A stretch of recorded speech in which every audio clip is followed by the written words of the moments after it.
Je voudrais, Monsieur le Président, encore vous remercier toujours pour avoir pensé à moi toujours. Donc je disais, comme nous connaissons sur le fondement de l'article 126 du statut de Rome, comment le traité entre en vigueur, il fallait 60 ratifications, etc. Il fallait, ou il faut d'ailleurs, que nous revenions dans le cadre du droit national interne, déterminer ou présenter comment un traité ou accords internationaux entrent en vigueur dans notre pays, dans notre droit positif. Là, la question est réglée par la Constitution. Je disais la Constitution de 1990. Je ne lis pas l'article pour nous épargner. En substance, le texte prévoit que, une fois que le traité est signé, ratifié et publié, il entre dans le cadre du droit interne. C'est fini. Donc c'est réglé. Le second texte qui règle l'entrée en vigueur des instruments juridiques internationaux, c'est le Code civil, en son article 9, et qui a défini, qui a posé la hiérarchie des normes jusqu'à arriver à la décision régionale. C'est le Code civil de 1983. Et le législateur de 2019, en adoptant le Code civil du 4 juillet de la même année, c'est le même article, mais en son alinéa 6, qui prévoit la hiérarchie des normes. Et quand on vérifie, on contrôle, on voit que les traités sont au-dessus, en haut, alors, pour le citoyen ordinaire, des lois ordinaires. Donc, le statut de Rome est au-dessus du code pénal, quel que soit le code. Donc, la question d'entrer en vigueur, elle est réglée. Ce qui fait que les constitutions qui se sont suivies, qui ont été adoptées, la constitution de 2010, de 2020, ont adopté la même position. La même position. Mais ce n'est pas ça que j'ai visé. Mais il faut rappeler, c'est l'histoire de notre droit. Et récemment, avec la charte de la transition, nous sommes dans la transition, du 27 septembre 2021, c'est encore la même position. Vous savez, quand il y a coup d'État, comme nous l'avons connu toujours, souhaitons que ça s'arrête maintenant. Les militaires, il y a des textes qu'ils ne touchent pas, ils n'ont jamais touché au code civil. Ils n'ont jamais touché au code pénal, ils suspendent la Constitution. Mais nous, nous vivons. Le CMRN a suspendu la Constitution pendant 7 ans, mais nous avons vécu, on a travaillé. Donc les lois de fond ordinaires, communs, demeurent et restent, sont applicables. Mais quand même, dans le cadre du droit international, la charte qui commande tous les traités, c'est la charte des Nations Unies du 26 juin 1945 qui définit comment les traités entrent en vigueur.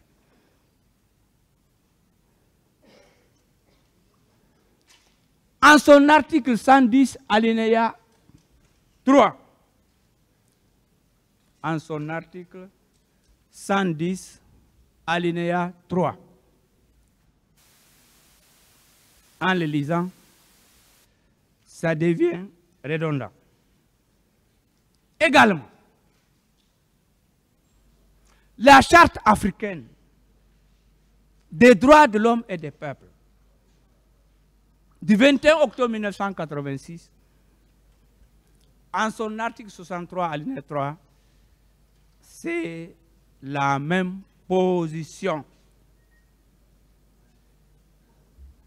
Et même en matière commerciale, le traité portant harmonisation du droit des affaires en Afrique du 13 octobre 1983,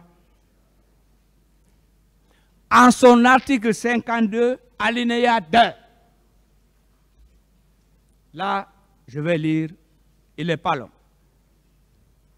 Citation. Le présent traité est soumis à la ratification des États signataires conformément à leur procédure constitutionnelle. L'OHADA, c'est à la portée de tout le monde. Donc, c'est pour vous dire que l'article 79 de la Constitution du 23 décembre 1990, c'est ça le fondement de la ratification.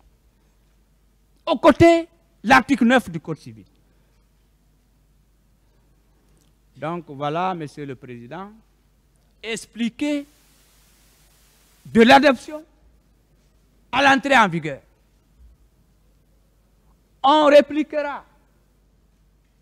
On le sait. En disant, ce n'était pas internalisé. Ce n'était pas inséré dans le code pénal. Nous allons l'entendre, je le sais. C'est pourquoi il faut répliquer avant. Alors, quelle est la base légale? Le texte de loi, ça peut être une loi ordinaire, un décret, qui dit que il faut que le texte soit inséré dans le droit national pour qu'il soit applicable. Jusqu'à présent, je cherche. Je cherche. J'ai besoin de connaître, j'ai besoin d'apprendre. À mon entendement, ça n'existe pas. Il y a beaucoup de traités et accords internationaux qui sont entrés en vigueur en Guinée sans qu'on insère dans le droit national. Alors, dans quel texte national on a inséré le cas des réfugiés? Dans quel texte? Moi, je ne connais pas. Nous avons reçu des réfugiés libériens, léonais ici. Ils étaient pleins à la belle vie au rond-point. Il y en a qui sont restés, qui sont mariés. C'est tout à fait normal. Donc,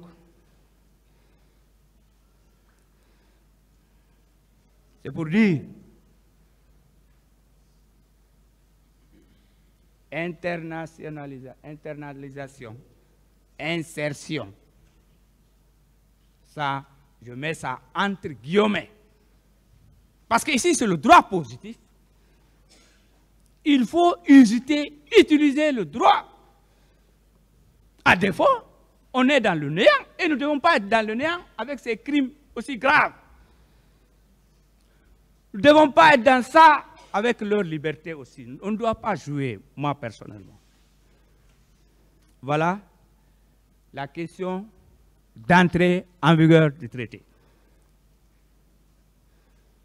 Maintenant, la question qui suit, c'est du bien fondé de la requalification de crimes ordinaires en crimes contre l'humanité. Je voudrais ici expliquer comment le tribunal, s'il souhaite requalifier, moi, à mon avis, c'est des moyens de droit, voire des moyens de fait, qui permettent au tribunal de requalifier ça de crime ordinaire en crime contre l'humanité. Dans l'histoire, ou pour l'histoire du droit, on a parlé de crimes contre l'humanité avec le tribunal de Nuremberg.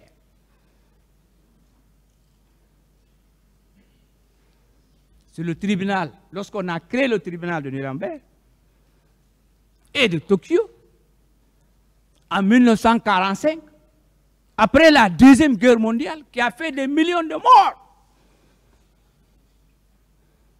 Même des Guinéens, des Sénégalais et autres, beaucoup d'Africains sont morts dans ça. Pourquoi on parle de tirailleurs sénégalais? Des gens pensent qu'il n'y avait que des Sénégalais, non, il y avait des Guinéens, des Burkinabés, etc. L'Afrique noire était là-bas.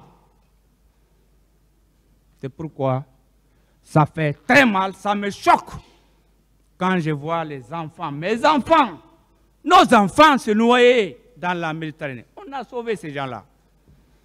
Cas de grâce. Bien. Lorsque nous prenons l'article 6 de cet accord, il dit les crimes contre l'humanité, il y a deux éléments. Il faut une attaque contre une population civile, mais il faut que l'attaque soit généralisée et systématique. Ça, c'était au temps de Nuremberg. Maintenant, la question a évolué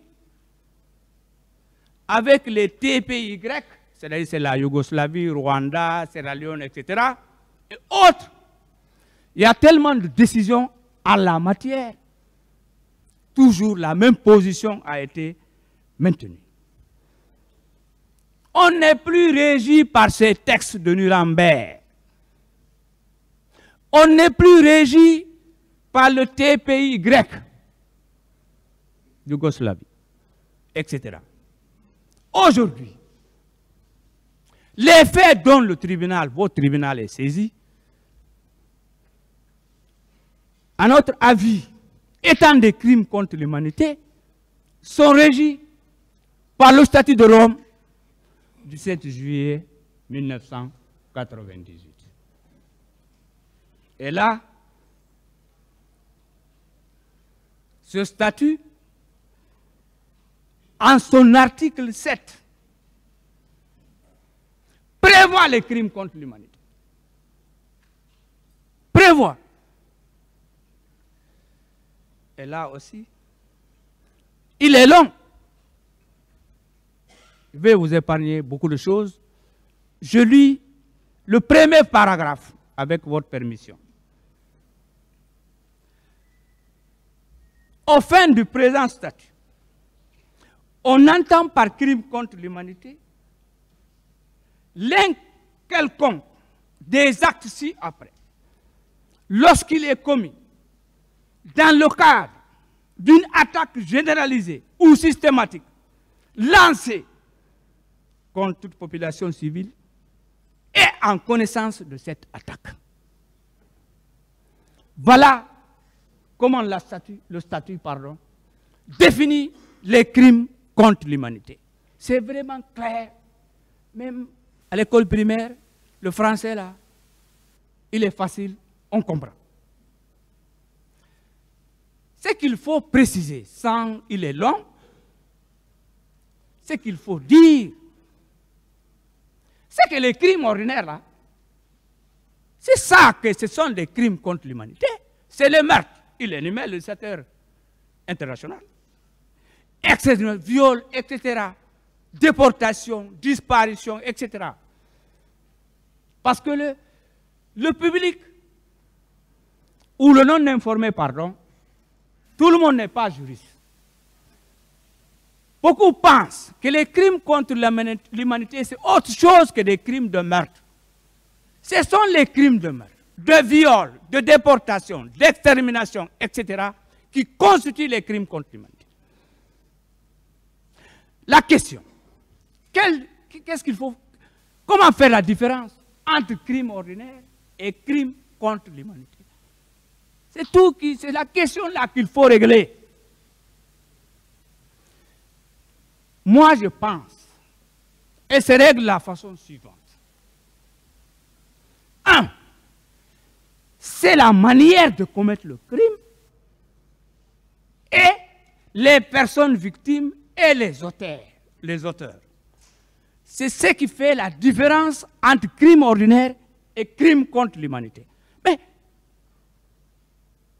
depuis le 28 septembre, chaque jour on tue les gens, on viole même des bébés, on assassine, on torture.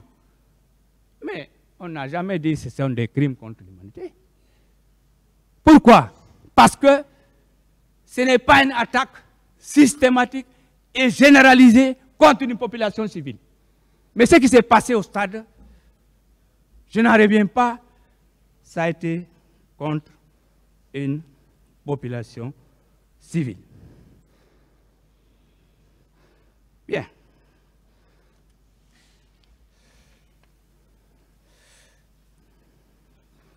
Monsieur le Président, Messieurs les assesseurs,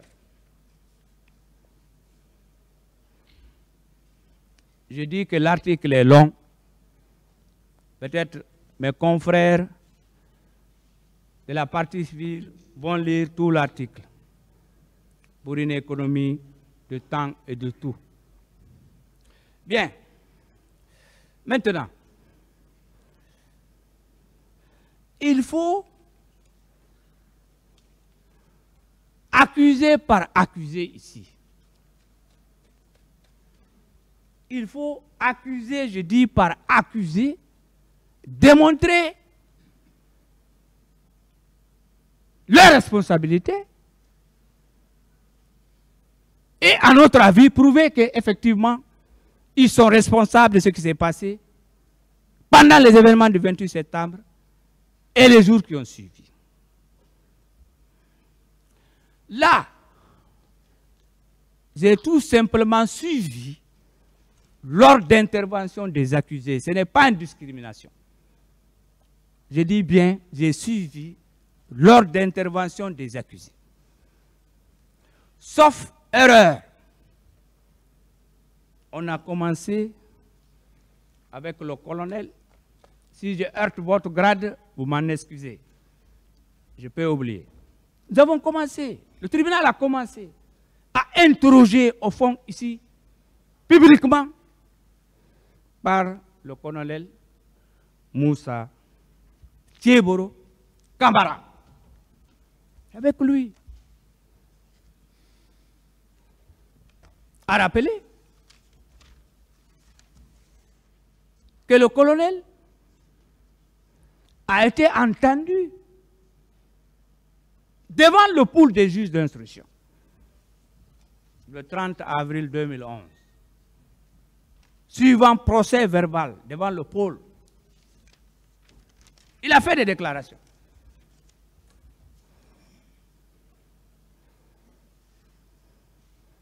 Mais il a été entendu aussi en audience publique. C'est un secret de polichinelle. Entendu à l'audience publique du 10 octobre 2022, du 12 octobre 2022, etc. Mais on ne reviendra pas sur beaucoup de choses, sur les faits. Ce qui est évident. Le colonel s'est rendu au stade. Il est parti au stade avec ses éléments. Il est entré au stade. La preuve, c'est quoi? Je tire l'une des preuves dans les déclarations de l'ex-chef de l'État, capitaine Moussa Daïri Kamara, qui a dit ou déclaré, affirmé, soutenu, qu'il n'a jamais donné l'ordre au colonel de se rendre au stade. Pourquoi le colonel est parti au stade avec ses éléments armés? Ce qui s'est passé à la terrasse, ce qui s'est passé auprès de la pharmacie Manizé, je n'en reviens pas. je veux des éléments clés pour aider le tribunal à la manifestation de la vérité. Donc, un de ces co-accusés, à qui je respecte tous d'ailleurs, le chef de l'État, l'ancien chef de l'État, a déclaré qu'il n'a jamais ordonné au colonel d'aller pour maintenir un ordre. Alors, pourquoi il est parti là-bas? Pourquoi il est parti? Il y a eu des morts, il y a eu des viols, il y a eu des blessés, il y a eu des tortures. Pourquoi? Oui. Monsieur le colonel et le commandant Toumba, ils s'abritent derrière quoi? Ils s'abritent derrière quoi? Je vous aime, je vous respecte. Ils s'abritent sur quoi? On était parti pour sauver les leaders. Pour celui qui connaît le stade, j'ai suivi Bob Marley là-bas, je connais le stade. J'ai reçu Abdou Diouf là-bas, je connais le stade. Bien. Alors, pourquoi ils n'ont pas arrêté le massacre? Ils ont traversé la pelouse. Prétexte, alibi, on est venu sauver les leaders. Mais il y a un grand homme qui est passé par là, à qui vraiment, je l'admire, M. François Luceni Fall. Il dit en français, il nous a sauvés, il n'était pas venu nous sauver. Vous voyez, il a très bien dit, c'est du français, pour celui qui comprend. Donc, moi je dis, en tant qu'être humain, en tant qu'avocat, en tant que militant des droits de l'homme depuis 1995, une vie est égale à une vie. La vie du commandant Toumba est égale à ma vie. La vie du général Mamadi Doumbouya est égale à ma vie, etc. etc. C'est cela là. Pour moi, hein. Donc il fallait arrêter le massacre. Donc cela ne tient pas. Je ne dire pas. Monsieur Ansoumane Camara dit Bafoué. Il a témoigné ici. Il a témoigné ici. Il a déclaré clairement. Il dit, c'est lorsque le commandant Toumba et ses éléments, le colonel Moussa Tcheboro Camara et ses éléments, sont entrés dans le stade que les tirs ont commencé. Moi, il n'y a pas preuve mieux. Nous sommes en matière pénale, il n'y a pas preuve mieux. Un témoin de la police qui déclare ici, c'est lorsque le commandant Toumba, un grand taekwondoman, et ses éléments sont entrés dans le stade et le colonel a commencé. Le reste, tout le monde le connaît. Donc, voilà pour le colonel. Et que ça a été préparé. Il savait en allant avec des armes de guerre, en face des populations, une population des femmes et des jeunes, des vieux, non armés. Qu'en ouvrant le feu, c'est la mort. L'intention criminelle, est là. L'intention de faire du mal est là. Les viols, je ne parlerai pas de ça. On connaît. Donc, voilà pour le colonel. Le deuxième qui est venu à la barre ici, je suis leur chronologie d'intervention, c'est M. Marcel Guilabouri. Je ne vais même pas retarder ici. M. Marcel, qui a été entendu sous commission rogatoire en 2010, le 26 mai, qui a été entendu le 3 novembre devant le pool des juges d'instruction, et qui a été entendu devant la juridiction de jugement le 12 octobre 2022, et aussi en juillet 2023, à date 10, 11, 12, 17, 18 juillet 2023. Qu'est-ce qu'il faut retenir pour M. Marcel Guilavogui. Je vous souhaite la paix. Je ne vous souhaite jamais du malheur. Mais il faut que je dise ce qui s'est passé. Pour M. Marcel, pour l'épingler, pour le déclarer coupable de ces crimes contre l'humanité, là, il y a 2 éléments seulement. Lors de la première audience, j'étais malade, j'étais couché. Il a nié tout qu'il n'était pas au stade. Il revient ici avec une brochure certainement bien tapée, disant qu'il était au stade. Ah, mon Dieu! C'est ça. Monsieur Marcel, ça suffit. Mais, je vais dire ce que vous avez déclaré à l'audience du 11 juillet 2023, Monsieur Marcel. Vous avez dit, je confirme que je suis sorti du camp pour aller au stade. Ça suffit. Mais M. Marcel a des éléments. Il y a eu des morts au stade, c'est un militaire, c'est un béret rouge. Eh bon Dieu. Je souhaite que vous ayez des circonstances atténuantes. Mais, ça c'est évident et c'est clair. Il y a aussi, il déclarait, je confirme avoir vu les recrues de Kaléa au camp Alpha Yaya Diallo. Déclaration de Marcel, audience du 17 juillet 2023. Ça, c'est la preuve. Parce qu'ils sont ensemble. Avec, tous, ils sont ensemble, beaucoup ici.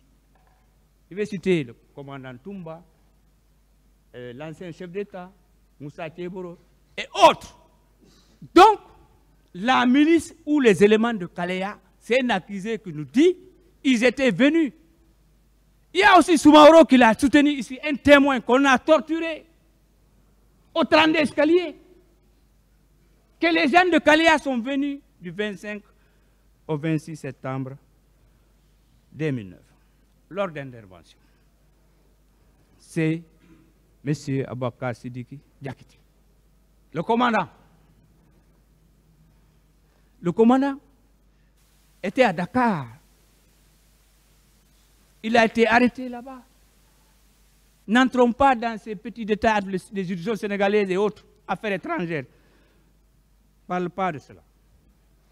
Mais,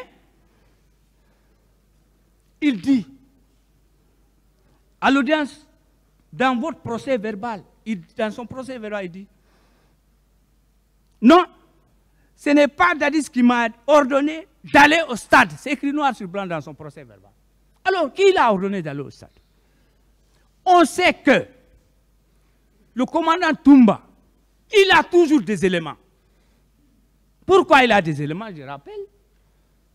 Monsieur le Président, rapidement. Une fois, on était à la cour d'appel ici. Il y avait question de drogue. Et ils poursuivaient ces personnes-là. Ils sont venus. Mais quand j'ai vu le commandant Toumba, des hommes et des armes, ils ont dit que personne ne doit entrer dans la cour, personne ne doit sortir. Mais heureusement pour moi, j'étais au tribunal de commerce. Il fallait voir les armes. Alors, si les forces vives veulent contester leur pouvoir, imaginez, hein, ça c'est la drogue, ce qui est évident, c'est la mort. Et ce qu'ils ont fait, ils ont tué.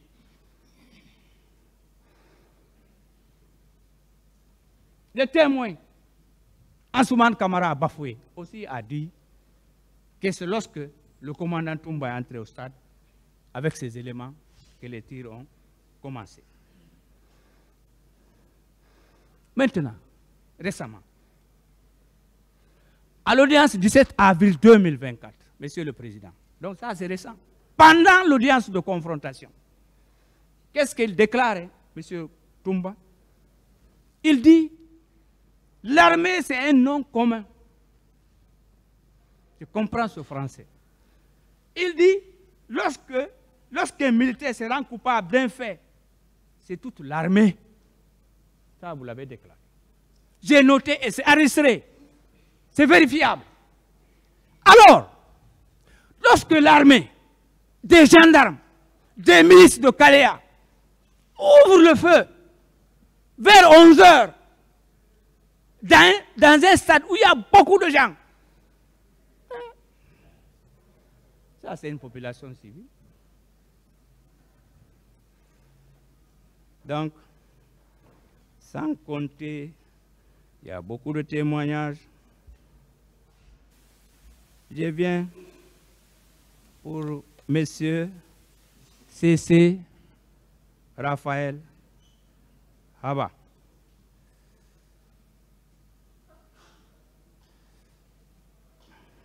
Il dit qu'il est garde-corps de Toumba. Il dit, hein, le 7 novembre 2022, il a déclaré, je suis garde-corps de Toumba. C'est enregistré. Donc, pour C.C. Raphaël là-bas,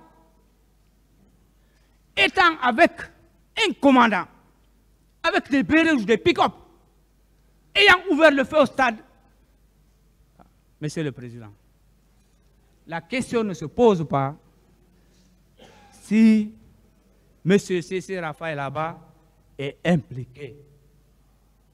Il est impliqué dans ces crimes contre l'humanité. Après, il y a le ministre de la Santé. Le 5e, M. Ablaye Cherif Diaby. Mais, 2 éléments de preuve contre, excusez-moi si je heurte votre grade, je pense que vous êtes colonel Ablaye Cherif Diaby. Il y a 2 éléments. Le premier élément, M. Diaby fait partie des personnes avec le colonel Oumar Sano et autres qui ont dissimulé les corps. Il fait partie. Deuxième élément, en principe, que nous pensons qu'il doit le tenir dans cette affaire, c'est que on sait ce qu'il a dit à Donka. Moi, je me réserve, il sait ce qu'il a fait comme geste physique et gestes verbaux à Donka. C'est dans les PV, c'est enregistré. Honnêtement, comme l'a conseillé M. le Président, on doit éviter de parler de beaucoup de choses. M. Ibrahim Kamara dit Kalonzo, qui a été entendu en 2012, qui est passé en audience publique le 16 novembre 2022. Pour lui, c'est très simple. Ou dire que c'est facile pour nous, à prouver qu'il est impliqué. Il y a un témoin qui est venu ici, en avril 2024. Il était en tenue, c'est un gendarme, je crois. Je n'ai pas noté son nom. Ce n'est pas grave. Qui a dit, il ne peut ni confirmer, ni infirmer que M.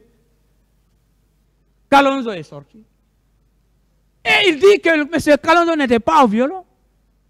Monsieur le Président, M. Ibrahim Kamara était dans le système.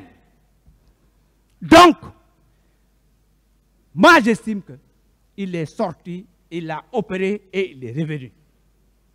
C'est tout. Il y a, on va plaider, il y a l'absent.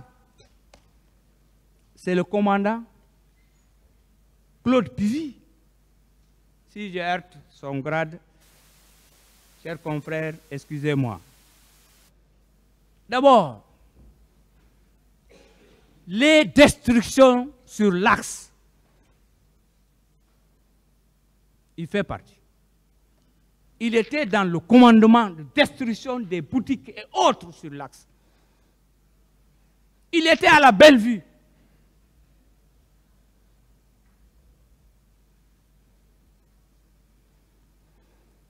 Il a participé à la répression. dans les quartiers, dans les fiefs de l'opposition.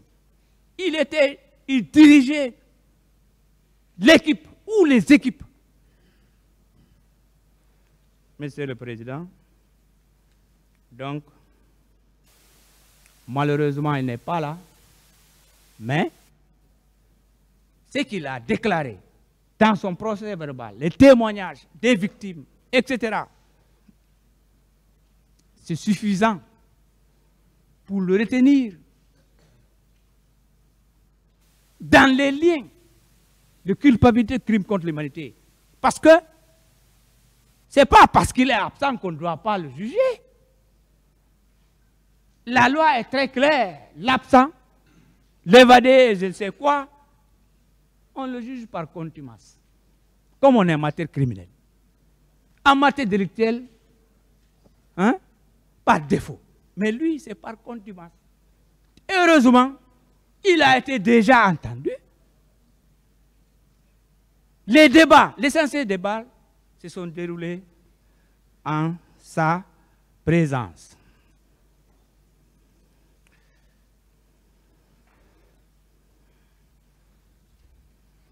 Bien, pour l'ancien chef de l'État, mes confrères en reviendront largement.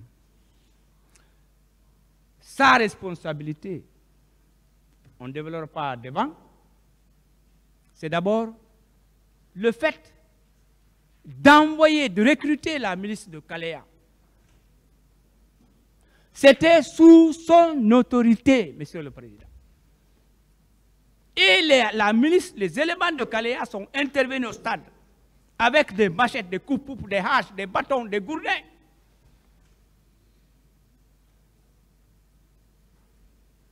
Il y a aussi, vous savez, quand c'est l'armée qui gère après un coup d'État, mais c'est le chef de l'État qui est responsable. Même aujourd'hui, et dans l'armée, et sur le plan civil, c'est le général Mamadou Doumbouya qui nous dirige, qui nous gouverne. Donc s'il y a des cas aussi graves, c'est eux qui doivent répondre. Donc, le principe, il est là. Il était chef militaire et aussi chef de l'État, ayant entretenu, planifié les éléments de Kaléa pour que ces personnes-là aillent au stade et faire ce qu'elles ont fait. Donc, devant, on rappellera l'article qui intéresse les chefs hiérarchiques et militaires.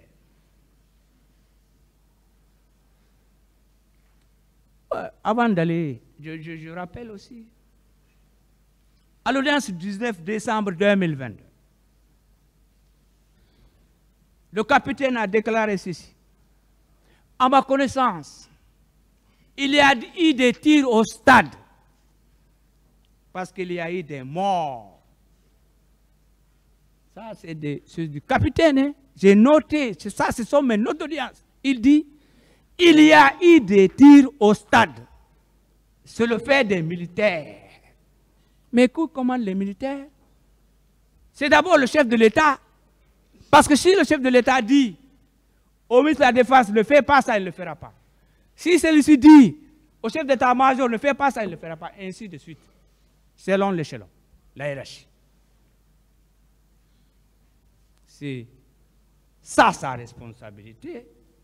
Et l'article qui l'intéresse, pour qu'il soit lié, je vais le rappeler un peu plus devant. Et il a même dit, insisté à l'audience du 21 décembre 2022, il n'a rien à cacher. Ce sont les militaires qui sont partis au stade. Ça, c'est à l'audience du 21 décembre 2022. Alors, si ce sont les militaires qui sont partis au stade, c'est avec des véhicules. Si c'est eux qui sont partis au stade, c'est d'ailleurs, il n'y a pas le conditionnel. Ils se sont préparés, on a planifié On sait qu'en allant au stade avec des militaires, avec des armes létales, si on ouvre le feu, c'est la mort et il y a eu la mort. C'est le fait de l'armée. Qui a été tué? C'est la population civile. L'attaque a été systématique et généralisée avec des centaines de morts, etc., etc. Donc voilà pour ce... Le 10e, c'est le colonel Blaise Goumou, qui a été entendu, devant le pool des juges le 2 mars 2015. Il a été entendu là. Il dit, à la page 2,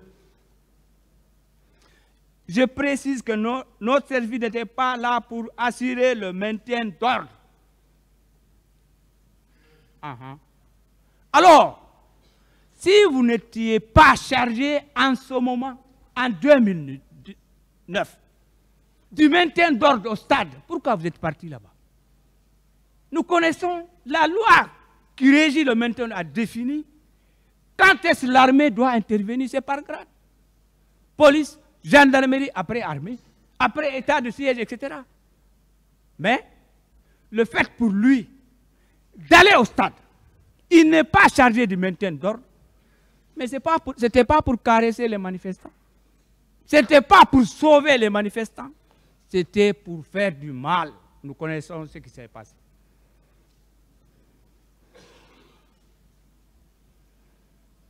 Il dit, je dois souligner que je n'avais aucun intérêt à participer à un quelconque maintien d'ordre. Pourquoi vous êtes là-bas? Pourquoi il est là-bas, Monsieur le Président? Donc, vu tous ces aspects, le colonel, ça c'était devant le pôle. À la barre ici, qu'est-ce qu'il a dit? Le maintien d'ordre ne fait pas partie de mes attributions. Vous l'avez dit ici, le 25 janvier 2023. Il dit aussi, plus grave, que nous étions dans 3 pick-up. Et dans chaque pick-up, il y avait 6 éléments. 6 fois 3, c'est 18. 18 éléments avec des armes. Ce n'était pas pour caresser. C'était pour tuer et tomber sur nos mamans, nos tantes, nos femmes, nos sœurs. C'est ce qu'ils ont fait. C'est déplorable, c'est regrettable. Et je prie Dieu que cela ne revienne pas en Guinée. Il a même dit, on est passé vers l'Andrea, etc., etc., etc., arrivé au camp Al-Faya vers 13h. Je termine. Pour chaque accusé, je termine avec M. Paul Mansa Guilavogui. Parce que c'est 11 accusés, j'ai suivi l'ordre d'intervention. M. Paul, pour lui, au camp Koudlara, comme il a assuré la sentinelle, il n'a commis aucune infraction. Mais la sentinelle est très importante. Vous savez, souvent en matière de guerre, c'est la sentinelle qu'on tue d'abord. Nous voyons dans le cinéma. Dès qu'on voit la sentinelle, on l'élimine ou on ferme sa bouche, on entre. Donc, il s'occupait de quoi? Surveiller les entrées et les sorties, surtout les entrées, pour ne pas qu'il y ait d'autres personnes. Ce n'est même pas un complice de ces crimes, de ces tortures et crimes contre l'humanité. En rappelant que les tortures sont prévues aussi au niveau de l'article 7 du statut de Rome. C'est-à-dire que c'est un élément des crimes contre l'humanité. Et aussi à préciser, un seul élément suffit. C'est-à-dire que les viols seulement suffisent pour dire qu'il y a crime contre l'humanité. Et il y a eu viol. Il y a une femme qui est venue ici en audience publique. Je ne la nomme pas. Elle dit, moi je parle devant tout le monde. J'ai été violée. Et donc, Kankundara, Je rappelle ce qu'ils faisaient là-bas. On disait aux jeunes, donnez-vous des coups jusqu'à ce que le sang sorte. Vous allez manger. Ça s'est passé là-bas. Je ne voulais pas dire ça ici, mais ça s'est passé. Mais ce n'est pas tellement ça. Ne heurte pas les mœurs et l'unité nationale.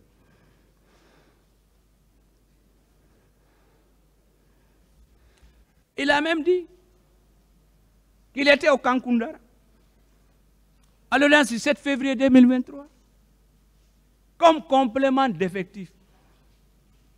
Et il dit, j'assurais la sentinelle. Peu importe.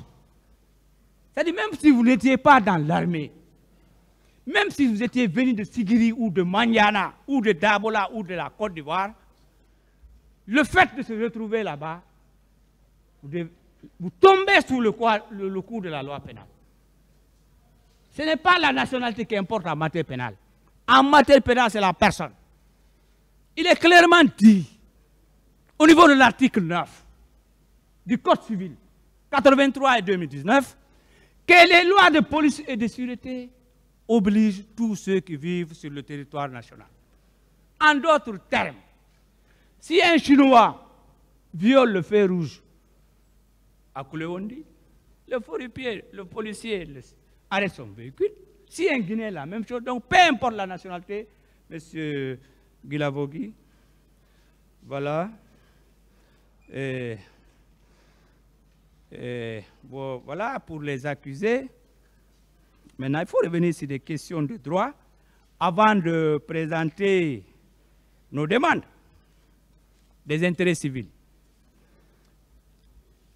Il y a également des témoins qui sont venus ici,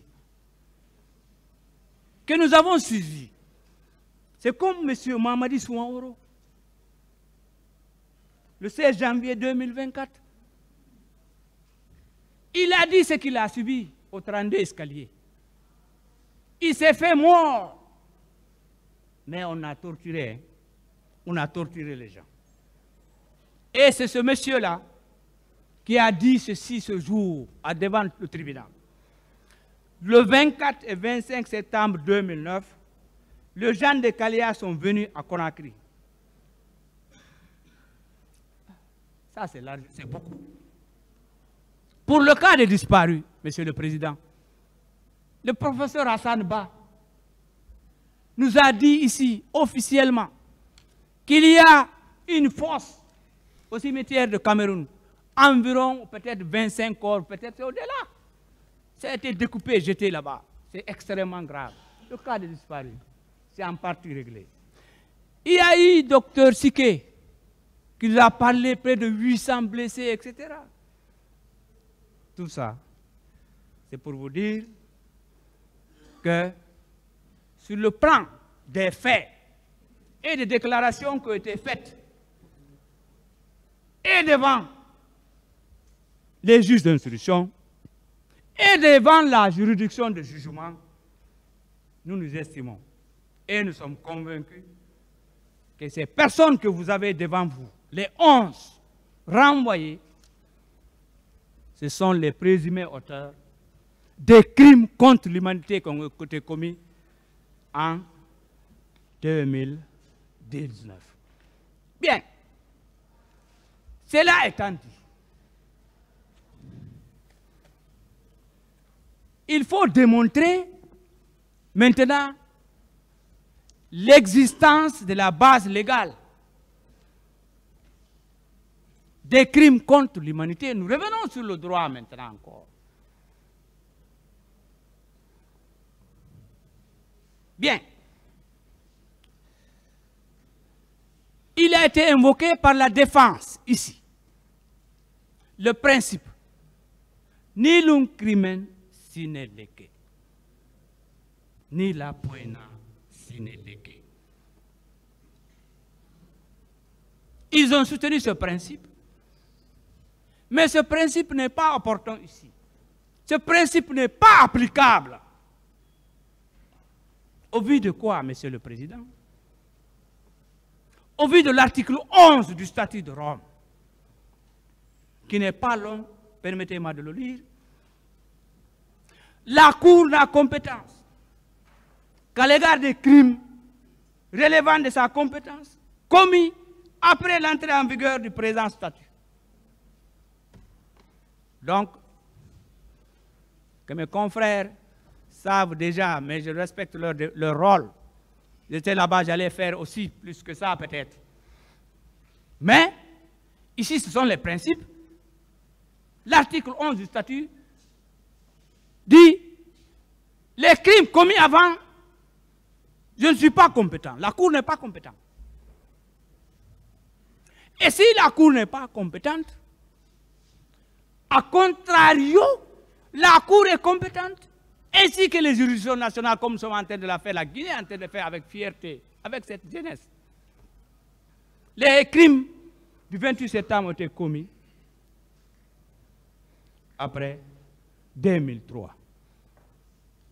Même si c'était commis en 2003, 2 jours après, parce qu'il y a question de jours francs, c'est fini. Ces faits-là, ce sont des crimes contre l'humanité. Et là, comme c'est des crimes contre l'humanité, et comme prévoit le préambule en son point 10 et l'article 1, la Cour elle est complémentaire de votre juridiction. Vous avez la priorité de juger ces crimes contre l'humanité. La Cour doit attendre. Elle doit attendre, et d'ailleurs elle va attendre. Nous allons juger entre nous, Guinéens. On est capable, si nous voulons, nous pouvons. Quand on a voulu l'indépendance, on l'a eu. Si nous voulons le développement, nous l'aurons.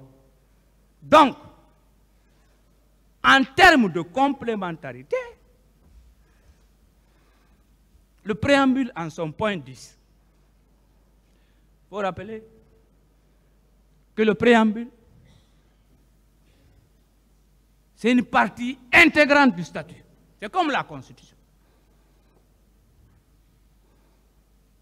C'est le soubassement. Tout texte, il y a des visas, vu la Constitution. Donc le préambule est fondamental.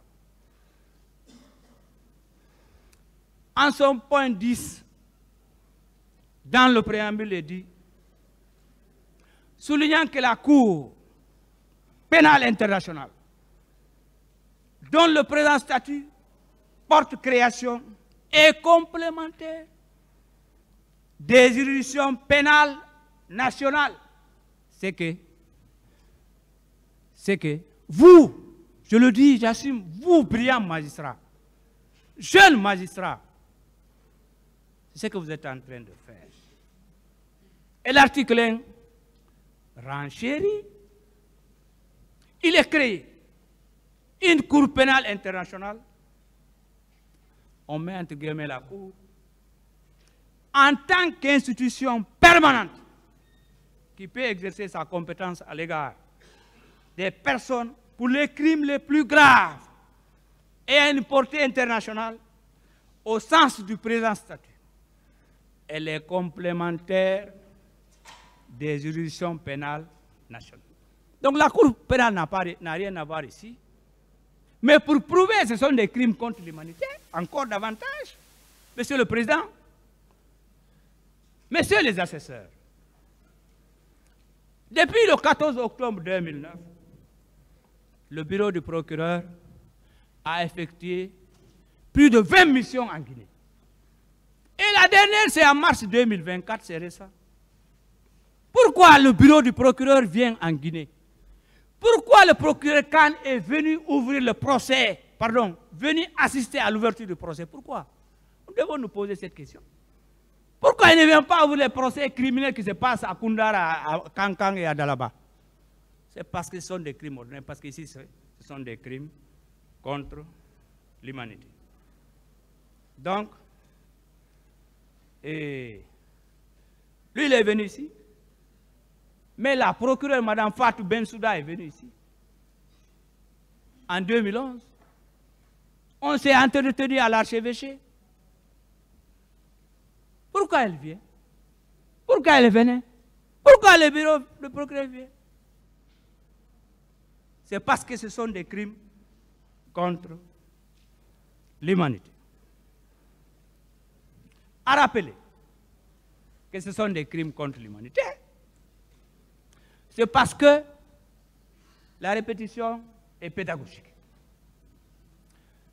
Le commandant Toumba et le capitaine Dadis ont été inculpés sur la base du statut de Rome. 28. Et que le capitaine Moussa Dadis Camara, le commandant Toumba, le colonel Thieboro et tant d'autres, ils sont là parce qu'ils sont chefs hiérarchiques militaires.